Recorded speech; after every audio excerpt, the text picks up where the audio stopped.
오늘 우리에게 주신 하나님의 말씀 함께 보겠습니다. 누가복음 11장 9절에서 13절까지의 말씀입니다. 누가복음 11장 9절에서 13절의 말씀 우리 한 절씩 교독하고 합독하겠습니다. 내가 또 너희에게 이르노니 구하라 그러면 너희에게 주실 것이요 찾으라 그러면 찾아낼 것이요 문을 두드리라 그러면 너희에게 열릴 것이니 구하는 이마다 받을 것이요 찾는 이는 찾아낼 것이요 두드리는 이에게는 열릴 것이니라.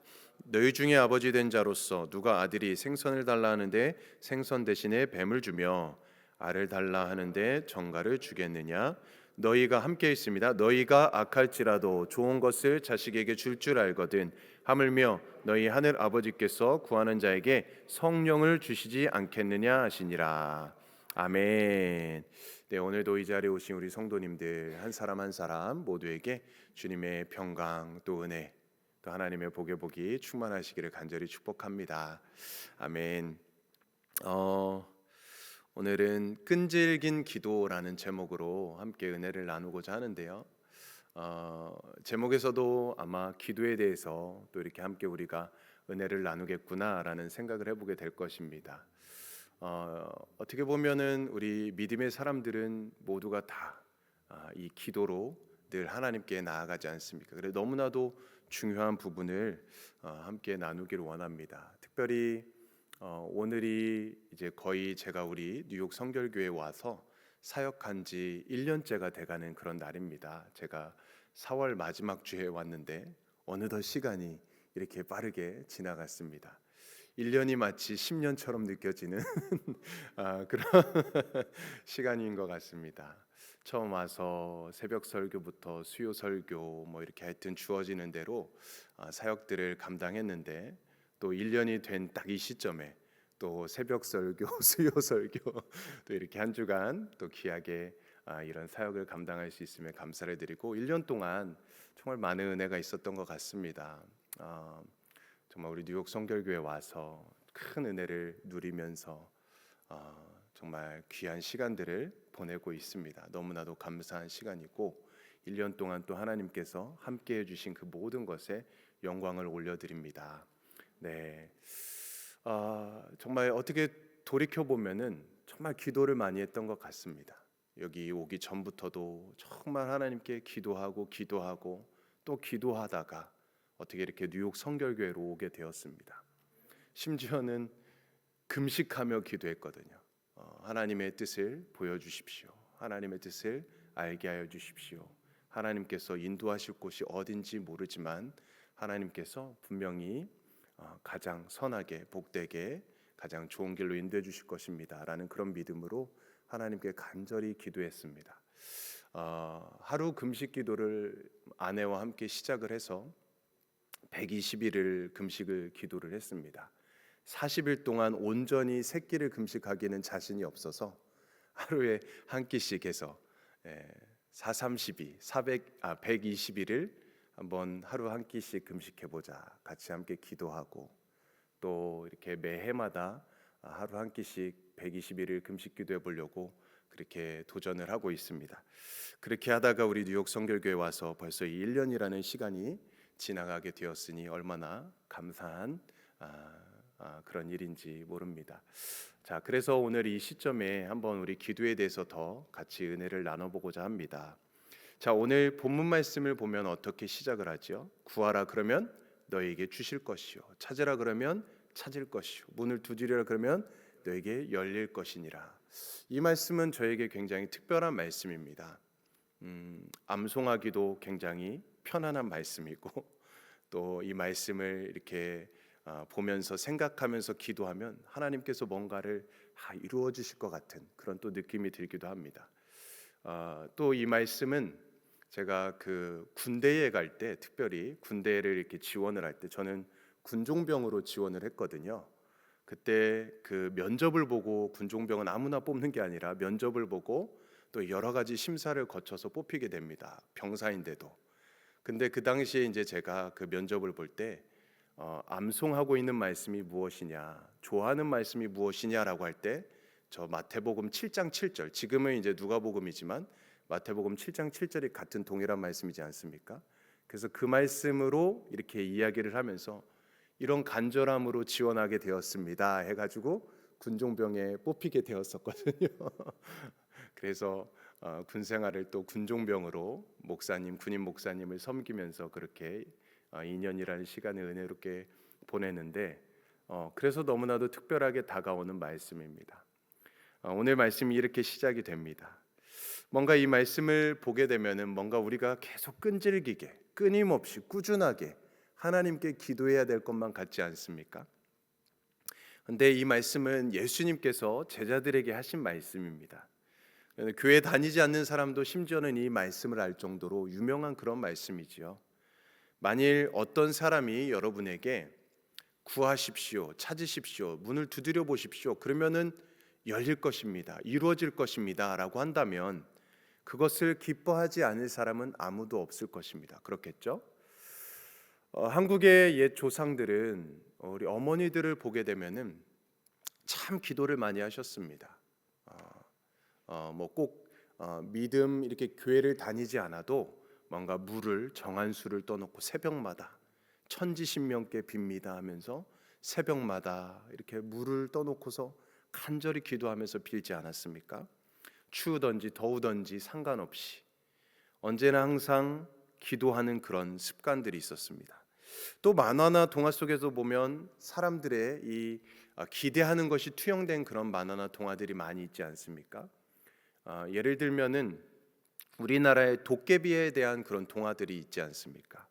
도깨비가 방망이를 가지고 있는데 그 방망이로 쳐서 금 나와라 하면은 금이 나오고 은 나와라 하면은 은이 나오는, 간절히 바라기만 하면 이루어지는 그런 것들이 있다면 얼마나 좋겠습니까? 그런데 오늘 예수님께서는 제자들에게 구하면 너희에게 주실 것이다 라고 말씀해 주셨는데, 이 말씀은 하나님께서 이 진이나 이 도깨비, 마치 요술램프나 이 도깨비 방망이처럼 사람들이 무엇을 열심히 구하기만 하면 뭐든지 들어주시는 그런 말씀을 우리에게 하고자 하는 것일까? 결코 그렇지 않다는 것입니다. 이 말씀 속에 하나님께서 우리에게 중요한 메시지를 주고 있는데요, 먼저는 우리가 하나님께 무엇인가를 구할 수 있는 하나님께서 우리의 아버지가 되신다라는 것입니다. 하나님께서 우리의 아버지가 되시기 때문에 우리는 하나님께 무엇을 구할 수 있다라는 것이죠. 사람들은 보통 무엇을 구하려고 할 때에 내가 가지고 싶어 하는 것에 초점을 둡니다. 그런데 예수님께서는 제자들에게 알려주고자 하셨던 것은 무엇이었냐면 제자들과 하나님의 관계에 대해서 더 초점을 맞추셨습니다. 제자들이 하나님께 구할 수 있는 것은 하나님께서 그들의 하늘 아버지가 되시기 때문임을 그것을 알려주고자 하셨던 것이죠. 아버지라 하면은 그 자녀에게 좋은 것을 주시기를 원하는 사람입니다. 예수님은 땅에 있는 이 육신의 아버지와 하늘 아버지를 비교하고 있습니다. 예수님은 아들이 육신의 아버지에게 생선을 달라고 하는데 누가 뱀을 주며 알을 달라고 하는데 누가 전갈을 주겠느냐라고 반문하고 계십니다. 그러면서 너희가 악할지라도 자식에게 좋은 것을 줄 알거든 하물며 너희 하늘 아버지께서 자식에게 좋은 것을 주지 않겠느냐, 아버지께 구하는 자에게 성령을 주시지 않겠느냐라고 말씀하고 계십니다. 세상에 참 악한 사람들이 많이 있죠. 다른 사람들을 폭행하고 다른 사람들에게 해를 끼치면서 자신의 유익을 구하는 사람들이 많이 있습니다. 어떤 조폭의 보스도 사람들에게 악하게 갈취를 하지만 그런데 그 악할지라도 그도 그 자식에게만큼은 좋은 아빠가 되고 싶고 좋은 것 주기를 원한다라는 것이죠. 하물며 우리 하나님 아버지께서는 우리에게 얼마나 더 좋은 것을 주시기를 원하느냐라는 것입니다. 대부분 육신의 부모님들 또한 자녀들에게 좋은 것을 주기를 원합니다. 본인들은 좋은 것을 먹지 못해도 자녀들에겐 좋은 것을 먹게 하고 싶고, 자신들은 좋은 옷을 입지 못해도 자녀들에게는 좋은 옷을 입게 해주고 싶고, 좋은 대학에 가게 해주고 싶고, 또 성공한 삶을 살게 해주고 싶은 것이 다 부모들의 마음이지 않습니까? 저도 한 아이의 자녀의 아빠가 되다 보니까 더 자녀들에게 뭔가를 해주고 싶은 그런 마음이 생기는 것을 깨닫게 됩니다. 더 알게 되겠더라고요. 자녀를 이렇게 키우다 보니까 어떻게 보면은 그것은 아버지와 자녀의 이 관계, 사랑과 친밀함의 이 관계로 이어져 있기 때문이라는 것을 우리는 알고 있습니다. 우리가 하나님께 무엇인가를 구할 때 무엇보다 소중하게 생각해야 되는 것, 그것은 바로 하나님께 원하는 것을 구할 수 있는 그 관계가 있다는 것, 또 그런 친밀한 관계가 우리가 맺어져 있다라는 것입니다. 그렇기 때문에 우리가 하나님께 구할 수 있다라는 것이죠. 자, 그런데 때로 자녀들 중에는 아버지와의 관계를 중요하게 생각하기보다는 아버지를 자신들의 필요를 공급해 주는 그런 존재로 대할 때가 있다라는 것이죠. 누가복음의 탕자의 비유를 보면 알 것입니다. 한 아버지의 이 둘째 아들이 나오죠. 그는 아버지에게 유산을 미리 달라고 요청합니다. 둘째 아들은 아버지와의 이 관계보다도 아버지에게 자신에게 줄 유산이 더 관심이 있어 하는 것입니다. 아직 아버지가 돌아가시지도 않았는데 그 유산을 달라고 했으니 얼마나 아버지께 무례한 요구를 한 것입니까? 자, 그런데 우리의 삶이 그러한 것은 아닌지 우리 자신 또한 살펴보아야 하지 않을까요? 우리가 하나님께 기도하고 구하면서 우리의 관심이 아버지와의 관계가 아니라 하늘 아버지를 내가 원하는 것을 얻기 위한 도구로 생각하고 있는 것은 아닌지 말입니다. 우리가 때로 탕자와 같이 행할지라도 물론 우리 하나님께서는 우리를 사랑하셔서 가장 좋은 것으로 우리에게 주시기를 원하는 하늘 아버지이십니다. 자, 그러면 하나님의 자녀된 우리들은 하나님 아버지께 무엇을 구하며 살아가고 있습니까? 무엇을 구하며? 사람들마다 구하는 것은 다 다를 것입니다. 그리고 그 구하는 것들이 무엇인지를 통해서 그 사람이 추구하는 것이 무엇인지 가늠해 볼 수 있을 것입니다. 중국의 한 고등학생이 어느 날 최신 아이폰을 간절히 갖고 싶어 했습니다. 그래서 이 남학생이 어떻게 했는지 아십니까? 그 학생은 자기의 장기를 팔았습니다. 이 신장 하나를 202만 2천 위안에 달러로는 한 3,040불 정도의 그 장기 하나를 매매를 했다는 것입니다. 팔았다는 것입니다. 그래서 그 스마트폰을 샀다는 것입니다. 얼마나 그것을 갖고 싶었는지 우리는 충분히 알만합니다. 그런데 그 스마트폰을 얻은 기쁨은 오래가지 못했다라는 것입니다. 몸에 이상이 생긴 것이죠. 그 사람의 키는 190 그리고 몸무게는 81kg이었지만 그의 기쁨은 오래가지 못했습니다. 신장의 기능의 악화로 그는 병원 신세를 져야만 했습니다. 신장 투석을 받아야만 했습니다. 그로 인하여서 그의 하나뿐인 누이는 학업을 중단해 포기하고 돈을 벌러 가야 될 수밖에 없었습니다. 그의 가족에게 고난과 불행이 찾아온 것이었죠. 내가 원하는 것을 얻을 수 있다고 해서 그것이 다 좋은 것만은 아니다라는 것이지요. 때로 우리가 그토록 간절히 구하는 것이 우리에게 해를 줄 수도 있고 공허한 것일 수도 있다라는 것입니다. 사람이 무엇을 구하면서 살아가는가를 보면 그 사람이 중요하게 여기는 가치를 알 수 있습니다. 어떤 사람은 명예를 중요시하는 사람들이 있죠. 가난하더라도 명예롭게 살기를 원합니다. 또 어떤 사람은 권력욕에 빠진 사람이 있습니다. 자신의 권력을 얻기 위해서 사람들을 규합하고 세력들을 형성하는 데 힘을 쓰는 자들이 있습니다. 또 어떤 사람은 재물을 구하며 삽니다. 재물을 최고의 가치로 여기면서 수단과 방법을 가리지 아니하고 재물 얻기를 구하는 사람이 있습니다. 자, 그런데 사람의 구해야 할 최고의 가치가 있습니다.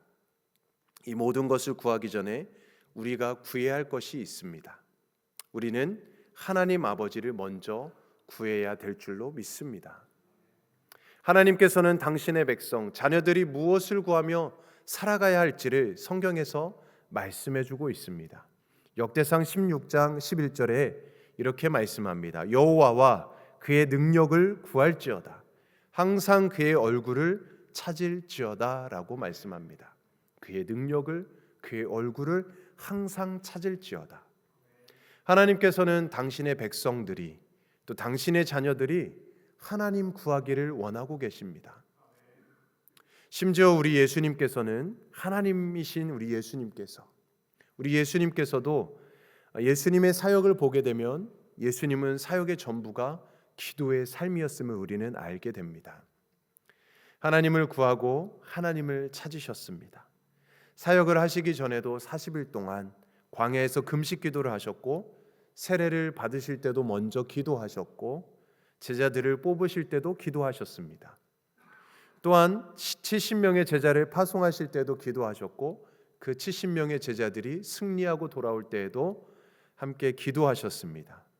예수님께서는 무슨 일을 시작하실 때마다 먼저 기도로 시작하셨고, 어떤 일을 마무리하실 때도 기도로 마무리하셨습니다. 그리고 예수님께서는 인기가 절정일 때에도, 사람들이 예수님을 왕으로 삼겠다고 할 때에도 무리를 떠나 한적한 곳에 가셔서 기도하셨습니다. 우리 주님께서도 하나님의 뜻을 구하며 기도로 하나님의 일을 이루어 가셨습니다. 그러므로 우리도 예수님을 본받아서 기도하는 삶을 살아가야 될 줄 믿습니다. 참 성도는 창조주이신 그 하나님을, 그리고 주권자이시고 전능하신 분이신 그 하나님께 구하며 간구하며 기도하며 나아가는 자들입니다. 내 힘으로 할 수 없기 때문에 그 하나님의 힘을 구하며 살아가는 자들이지요. 주님의 뜻을 구하고 그 능력을 구하는 것이 마땅한 믿음의 삶인 것이지요. 비록 이 세상의 모든 것을 소유했다고 할지라도 하나님이 없다면 우리의 인생은 아무 소용이 없는 것입니다. 그러나 우리가 가난할지라도 하나님을 아버지로 모시고 하나님을 소유하며 살아가는 자들은 세상의 그 어떤 것보다도 큰 복을 누리며 살아가는 자들인 줄 믿습니다. 하지만 이 세상에서 빈곤한 삶을 산다 할지라도 하나님을 모시며 살아가는 자들, 그 사람이 바로 최고의 은혜를 누리며 살아가는 자들인 것이죠. 하나님을 소유한 자들은 영생을 얻은 자들이고 하나님의 나라를 유업으로 물려받은 자가 되기 때문입니다. 하나님과의 관계를 소중히 여기며 잘 유지만 하더라도 이 복을 누리며 살아가는 것입니다. 그러기에 우리는 하나님을 구하고 찾고 문을 두드리며 주님과 친밀한 삶을 살아가시기를 주님의 이름으로 축원드립니다. 하나님은 이러한 자들을 기뻐하실 뿐만 아니라 그런 자들에게 상을 주십니다. 히브리서 11장 6절 말씀에 보면 믿음 없이는 하나님을 기쁘게 하시지 못하나니 하나님께 나아가는 자는 반드시 그가 계신 것과 또한 그가 자기를 찾는 자들에게 상 주시는 이심을 믿어야 할지니라. 아멘. 때로 우리가 하나님과의 친밀한 관계를 잃어버릴 때가 있고 소원히 할 때가 있습니다. 소홀히 할 때가 있지요. 그럴 때 우리는 하나님을 구하며 하나님과의 관계를 다시 회복해야 합니다. 예수님께서는 에베소 교회를 향해서 요한계시록 2장에서 이렇게 말씀하십니다. 에베소 교회는 들으라고 말씀하십니다. 내가 내 행위와 수고와 내 인내를 안다. 또 악한 자들을 용납하지 아니한 것, 자칭 사도라고 하되 아닌 자들을 시험하여 그의 거짓된 것을 내가 드러낸 것, 또 내가 참고 내 이름을 위하여 견디고 게으르지 아니한 것을 내가 안다. 그러나 너를 책망할 것이 있나니 너의 처음 사랑을 버렸느니라. 너의 처음 사랑을 버렸다는 것입니다. 그러므로 어디서 떨어졌는지를 생각하고 회개하여 처음 행위를 가지라. 만일 그리하지 아니하고 회개하지 아니하면 내가 내게 가서 내 촛대를 그 자리에서 옮기리라라고 말씀하고 계십니다. 경고하고 계십니다. 성도가 주님에 대한 그들의 사랑을 잃어버렸다면 그 사랑을 찾고자 해야 된다는 것입니다. 우리가 세상을 사랑하여서 주님과 관계가 소홀해졌다면 먼저 하나님께 나아가서 그 첫사랑을 회복해야 된다는 것입니다. 그 관계를 회복해야 된다라는 것입니다. 그리고 예수님은 문을 두드리면 열릴 것이다 라고 말씀하고 계십니다. 요한계시록 3장에 보면 문을 두드리시는 예수님의 모습을 볼 수 있습니다. 예수님께서는 라오디게아 교회를 향해서 이렇게 말씀하십니다. 요한계시록 3장 20절 말씀인데요. 볼지어다 내가 문 밖에 서서 두드리노니 누구든지 내 음성을 듣고 문을 열면 내가 그에게로 들어가 그와 더불어 먹고 그는 나와 더불어 먹으리라 라고 말씀하셨습니다. 예수님은 그를 믿는 성도들과 더욱 친밀한 교제하기를 원하십니다. 예수님은 우리에게 함께 먹고 마시며 더욱 친밀한 관계로 나아가기를 원하시고 계십니다. 그래서 날마다 우리의 마음의 문을 두드리고 계십니다. 저와 여러분도 주님께 가서 하나님과 교제하기를 간절히 사모하며 바라며 하나님의 문을 두드려야 될 줄로 믿습니다. 예수님께로 더욱 가까이 가기 위해서 기도로 문을 두드리고 말씀으로 문을 두드리고 예배로 문을 두드려야 될 줄로 믿습니다. 그런데 무엇보다 예수님은 제자들이 하늘 아버지께 무엇을 구해야 할지를 말씀하고 계십니다. 오늘 본문 13절 말씀입니다. 우리 함께 읽어볼까요? 13절 말씀 시작. 너희가 악할지라도 좋은 것을 자식에게 줄 알거든 하물며 너희 하늘 아버지께서 구하는 자에게 성령을 주시지 않겠느냐 하시니라. 아멘. 예수님께서는 제자들에게 하늘 아버지께 무엇을 구해야 하는가? 바로 성령님을 구해야 된다라는 것을 말씀해 주고 계십니다. 성령님. 하늘 아버지께서 가장 좋은 것으로 주실 것인데 너희에게 성령을 주시지 않겠느냐라고 말씀하십니다. 우리는 예수님을 믿고 하나님의 구원받은 자녀로 변화된 삶을 살고자 하기를 원합니다. 그런데 사람의 의지와 사람의 능력에는 한계가 있습니다. 우리는 그것을 다 체험하지 않았습니까? 우리의 힘으로는 한계가 있습니다. 우리의 능력으로는 되지 않을 때가 너무나도 많습니다. 우리 지식으로 아무리 힘써 보려고 해도 되지 않을 때가 있습니다. 우리가 구원의 자녀의 삶을 온전히 살기 위해서는 우리 스스로가 아니라 그래서 우리 곁에 우리를 도우시는 분이 필요하다라는 것입니다. 하나님이 우리를 잘 알기 때문에 이것을 잘 아시기 때문에 우리를 돕는 분으로 그래서 성령님을 보내주신 것입니다. 성령님이 오실 때에 우리는 구원의 자녀로 온전히 살아갈 수 있는 것입니다. 그러기에 우리는 성령을 꾸준히 또 끈질기게 구하며 살아가야 된다라는 것입니다. 자, 그렇다면 성령이 우리에게 임하실 때 우리에게 어떠한 일이 일어나겠습니까? 성령님이 우리에게 임할 때 우리는 어떤 변화가 일어났습니까? 먼저 나의 죄를 바라보게 됩니다. 그리고 나의 죄를 회개하게 됩니다. 우리를 거듭나게 하여 주십니다. 그래서 하나님의 자녀로 살아갈 수 있도록 우리를 새롭게 변화시켜 주십니다. 성령께서 하시는 일입니다. 뿐만 아니라 예수님께서 맡겨주신 사역을 능히 감당할 수 있는 그 권세, 그 권능을 우리에게 허락해 주십니다. 예수님께서 부활하시고 당신이 승천하실 때에도 제자들에게 말씀하셨습니다. 성령을 기다리라, 성령을 사모하라 라고 말씀하셨습니다. 우리가 다 아는 그 유명한 말씀, 사도행전 1장 8절의 말씀, 우리 같이 한번 암송해 볼까요? 오직 성령이 너에게 임하시면 너희가 권능을 받고 예루살렘과 온 유대와 사마리아와 땅끝까지 이르러 내 증인이 되리라. 아멘. 성령의 권능을 받으면 하나님의 자녀로서의 변화된 삶을 살아갑니다. 예수님을 증거하는 증인의 삶을 살아가게 되는 것이죠. 그러기 위해서는 이 성령님이 꼭 필요합니다. 예수님은 제자들에게 하나님께서 약속하신 성령 주실 것을 말씀하셨습니다. 제자들은 마가의 다락방에서 성령님을 구하며 간절히 기도하지 않았습니까? 그 구하는 기도 가운데 하나님은 성령님을 그들에게 보내주셨습니다. 교회가 시작되었고 제자들은 영혼 구원의 사명을 감당할 수 있었습니다. 그런데요, 성령님은 아무나 구하지 않는다는 것입니다.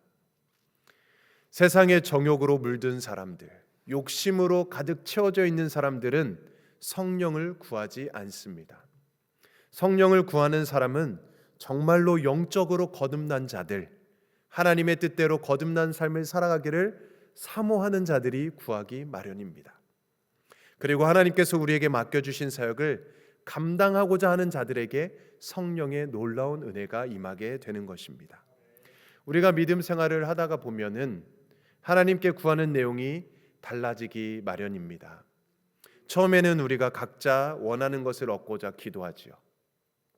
내 가족, 내 자녀들이 잘 되기를 원하며 기도합니다. 건강을 위해서 기도하고 앞으로의 진로나 은퇴 후의 것들을 놓고 기도합니다. 내가 원하는 가정, 또 교회, 또 사회가 되기를 위해서 기도합니다. 물론 이 모든 기도도 너무나도 중요합니다. 그런데 우리의 믿음이 성숙해지면 간구하는 내용이, 기도의 내용이 달라지게 됩니다. 내가 원하는 것을 구하기보다는 하나님이 원하는 것을 구하게 됩니다. 하나님의 마음을 품게 되고 주님의 나라를 위해서 헌신하기 위해서 하나님께서 맡겨주신 그 일들을 감당하기 위해서 구하며 살아가게 됩니다. 사랑하는 성도님들, 여러분은 요즘 무엇을 우리 하나님 아버지께 구하며 살아가고 계십니까? 내가 원하는 것을 얻기 위해서 구하고 계십니까? 아니면 하나님께서 원하시는 삶을 살기 위해서 구하며 살아가고 계십니까? 성령님의 도우심을 구하며 살고 계십니까? 순간순간 성령님께 성령의 음성을 들기 위해서 끈질기게 기도하면서 살아가고 계십니까? 야고보서 4장 2절에 이런 말씀이 있습니다. 너희가 얻지 못함은 구하지 아니하기 때문이요. 우리가 얻지 못하는 것은 구하지 않기 때문이라는 것입니다. 성도는 하나님이 모든 것을 공급하시는 것을, 그런 분임을 믿고 하나님께 구하는 삶을 살아야 한다라는 것이죠. 또한 하나님께서 우리에게 주시기를 원하는데 구하지 않아서 얻지 못한다면 하나님께서 얼마나 안타까워 하시겠습니까? 자, 그렇다고 하나님은 우리가 구하는 것을, 모든 것을 주시는 것은 아니죠. 또 야고보서 4장 3절에서 이어서 말씀하시기를 구하여도 받지 못함은 정욕으로 쓰려고 잘못 구하기 때문이다 라고도 말씀하고 계십니다. 하나님은 좋은 것으로 우리에게 주시기를 원하시는 분이십니다. 우리의 정욕을 부추기는 것들은 우리에게 유익이 아니라 해로운 것이지요. 그래서 하나님은 이러한 것들을 주시기를 원치 아니하시는 것입니다. 그래서 우리가 기도해도 받지 못하는 것은 우리의 정욕 때문인 것이지요. 하나님은 우리에게 좋은 것으로 주시기는 원하는 하늘 아버지이십니다. 선하신 하나님께서 우리에게 성령을 주시고자 하심을 말씀하고 계십니다. 교회된 성도가 구해야 할 것은 바로 성령님이십니다. 성령 충만을 구하며 성령 충만을 사모하는 우리 성도님들이 되시기를 축복합니다. 그것을 위해 우리는 끊임없이 또 끈질기게 기도해야 합니다. 그래야 우리가 살기 때문입니다. 제가 늘 기도하면서 빠지지 않는 것, 성령 충만입니다. 성령 충만. 힘든 순간에도, 기쁜 순간에도, 어떠한 순간에서도 성령 충만하게 하여 주시옵소서. 그것을 위해서 우리는 끊임없이 기도해야 합니다. 성령님이 우리에게 임재하실 때 우리 가운데 영적인 부흥이 일어나고 놀라운 기적이 일어나고 놀라운 하나님의 역사가 우리의 삶을 통해 이루어질 것입니다. 우리 모두가 성령으로 하나 되고 또 예수 그리스도의 증인의 사명을 감당하게 되고 하늘 아버지의 뜻을 이루고 하나님께 기쁨이 되는 삶이 될 것입니다. 우리 모두 성령 충만하셔서 하나님께 영광 올려드리는 우리 모든 삶 되기를 주님의 이름으로 간절히 축원드립니다. 아멘. 우리 함께 기도하겠습니다. 하나님 아버지 감사합니다. 우리를 하나님의 백성, 하나님의 자녀 삼아 주셔서 하나님을 아버지라 부르며 하나님의 자녀로서의 특권을 누리며 살아가게 하시니 감사합니다. 하나님께 날마다 구하고 찾고 문을 두드리며 기도하게 하시고 포기하지 않고 낙심하지 않고 날마다 기도할 때 하나님의 때에 하나님의 방법으로 하나님의 뜻을 우리의 삶을 통해 이루어지게 하여 주시옵소서. 무엇보다 우리가 기억할 것은 우리의 정욕과 우리의 욕심을 위한 기도와 삶이 아니라 하나님의 마음을 품고 하나님께서 원하시고 하나님께서 바라시는 뜻대로 살아가는 우리의 삶이 되게 하여 주시옵소서. 여전히 부족하고 연약하지만 끈질기게 기도하게 하시고 끊임없이 성령님을 사모하며 기도할 때 성령의 충만한 역사와 그 놀라운 은혜가 우리의 삶에 이루어지게 하여 주시옵소서. 감사드리며 예수님의 이름으로 간절히 기도드리옵나이다. 아멘.